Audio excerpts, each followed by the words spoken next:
I walked out the door, and where my Expedition is usually sitting, it was gone, and an utter panic overtook me. That was 3 days ago. Tina Loveday's Ford Expedition was stolen from right under her nose. But not only did she lose a brand new car, she lost $20,000 worth of band equipment. She and her husband play in the Hudson Valley band, NYne. It was so much more than the truck being stolen, but our livelihood. She says right away the town of Poughkeepsie police was called.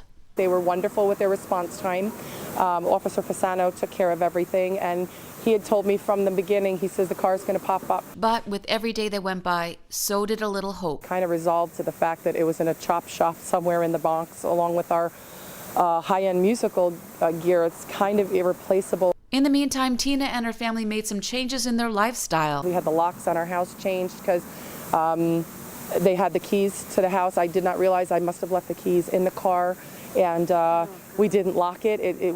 We live in a really safe neighborhood, and I'm complacent, I guess, with locking keys in cars and houses, and I've been living in the same house 25 years, never seen anything like this happen, and so this was a hard lesson learned, I'll tell you. But through it all, Tina says the support from the Hudson Valley was incredible. We posted it on our Facebook page, and of course all the fellow musicians, even our rival bands, there's a camaraderie there, there's definitely honor among thieves, we'll say. And they all rallied up, and even though maybe we only have 1,000 followers, of some of those followers, they have 5,000 or 10,000, so it went viral so quickly that within a few hours, thousands of people had been reached in a very short time, and we were getting all this outpouring support for donations of equipment because we do have a wedding this weekend. But then, through the power of social media, a miracle. I was on Dutchess County Yard Sale on Facebook, and I have to go up there because, people sell things. Mm-hmm. And I remember coming across this the other night, but I didn't think, what was the chances of this being in my parking lot? So, I was talking to my neighbor. Everybody found the car suspicious because it's been parked out here like this for 2 days. Yeah. So I'm like, wait a minute. She's like, it might be stolen. I'm like, wait a minute.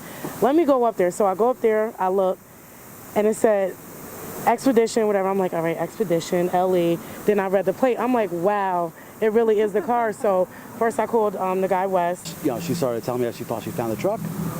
And then she said, hang on a second, and apparently she had called my wife immediately afterwards. Yeah. So she managed to three-way us, and we had both of us on the line. Yeah. So, as soon as she started describing what was going on and to get the vicinity where she was, I turned the car around. And she was just so ecstatic, like, oh my gosh, she found the car.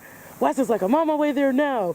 He was like, I'm going. We were like, don't move. Today was one of the happiest days of my life. So I'm elated, I'm relieved, and I have a newfound belief in that people can do, as much as people do the wrong thing, there are people out there who will do the right thing. And through it all, Tina did not lose her faith. I prayed to him, and I kept asking God, please show me why this is happening. What is your plan for me? What is my lesson that you have planned for me that I need to learn from this?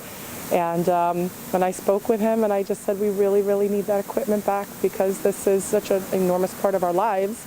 And I got my prayers answered. And of all places to find her car, she found it on Church Street. Yep, after praying to God and St. Anthony, I found the car on Church Street. So that says it all.